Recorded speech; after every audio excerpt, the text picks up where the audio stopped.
You know, my friend, your marriage is not too broken for healing. It might feel that way. It might feel like everything is falling apart. But I promise you that with the right steps, you can rebuild love and unity once again in your marriage. In this video, I'll share 8 powerful strategies that will help you to restore your marriage, restore what feels like a shattered and a broken marriage and relationship.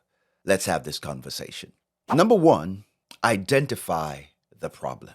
Yes, you can't fix something if you don't know what's broken.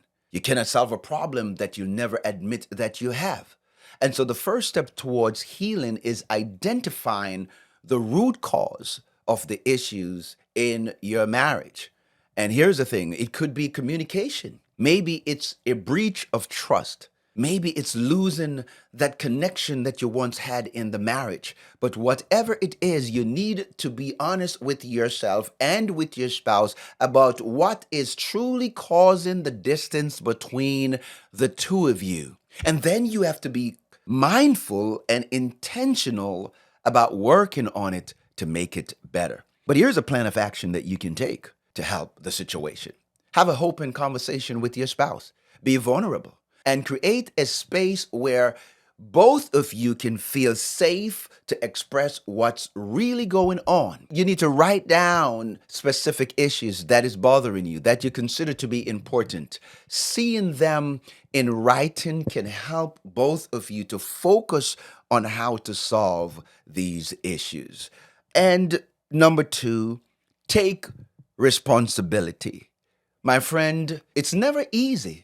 But healing begins when you take responsibility, sole responsibility for your role in the problem. You might not be the real issue, or it might not necessarily be you that is causing the problem, but sometimes you have to take a look within you. You have to do introspection and kind of dial in and say, man, how did I play a role in this? Because you see, pointing fingers only drive you further apart. True growth comes when you can own your mistake, when you can admit to what you have done wrong, and you can commit to doing better. Yes, and so what is the plan of action? Reflect on your actions and your behavior that may have contributed to the struggles, contributed to the eroding or the distance in that you're faced with in your relationship right now. This is a time for humility and honesty to be at the forefront of your relationship. This is where you need to communicate. Apologize sincerely to your spouse, not just by words, but by clear actions and intention to make things better moving forward. I've often maintained that, the best apology is a changed behavior. Yes, your action must speak louder than our words. Point number 3, learn and grow from it. Every challenge presents its own opportunity for growth. Yes. Rather than letting hardship tear you apart or drift both of you guys further away from each other, choose to learn and to grow from them. I believe that adversity is what helps us to get better.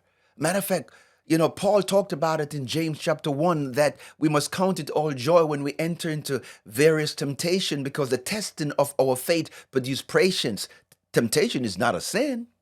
No, it's not. Yielding to that temptation is sin. The Bible tells us to be angry and sin not. And so being angry is not sinful. It's what you do while you're angry that create the sin, right? And so even in the most difficult season of your marriage, in the most difficult season of your relationship, make your marriage stronger by working on the areas that is causing the problem.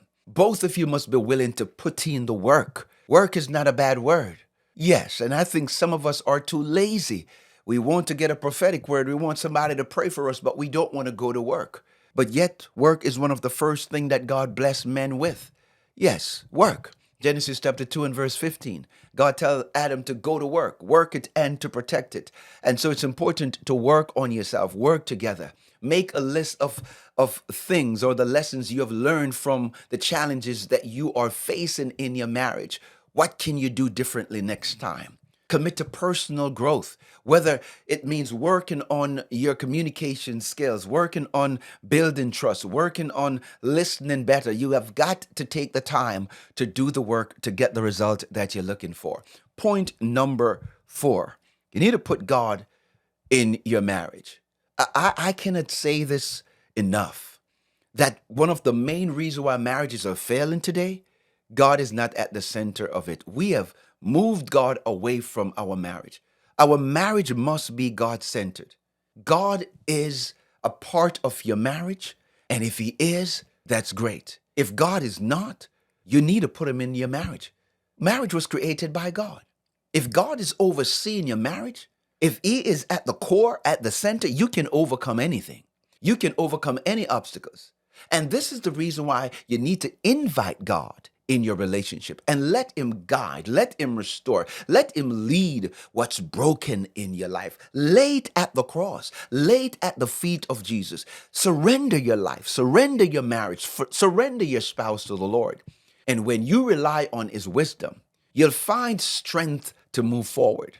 And what are some of the action plan that you need to take? Well, you need to pray together as a couple, asking God for grace, asking God for wisdom, asking God to help you to rebuild your marriage. Make scripture a regular part of your life. Find comfort in the word of God. God tells Joshua in Joshua chapter 1 and verse 8 that this word shall not depart out of your mouth, but you shall meditate upon it night and day. And Joshua, if you do meditate on my word night and day, that's what God was saying to Joshua. You will make your way great and you will have good success. Do you want to have good success in your life and in your marriage? Then pray and meditate and study the word of God. You know, in Matthew chapter 19 and verse 26, it tells us that with God, all things are possible. Point number 5, strive for maturity.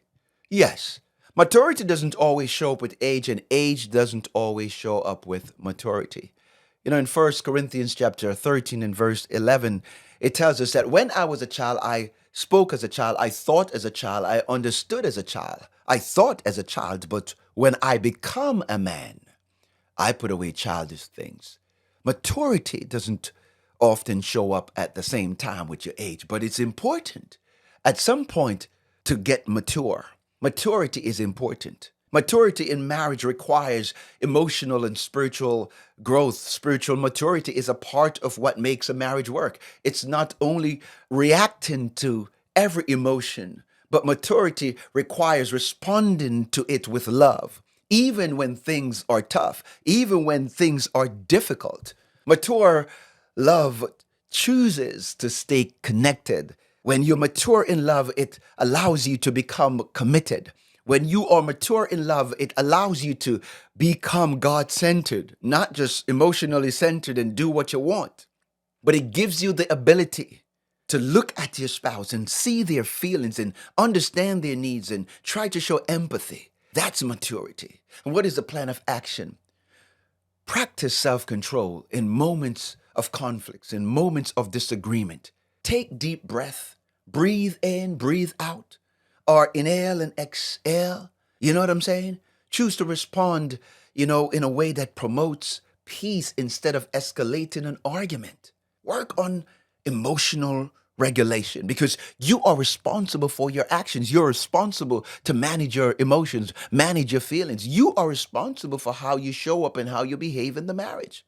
Don't let frustration or anger be the driving force in your interaction. Let it be love. Let it be patience. Let it be meekness, temperance.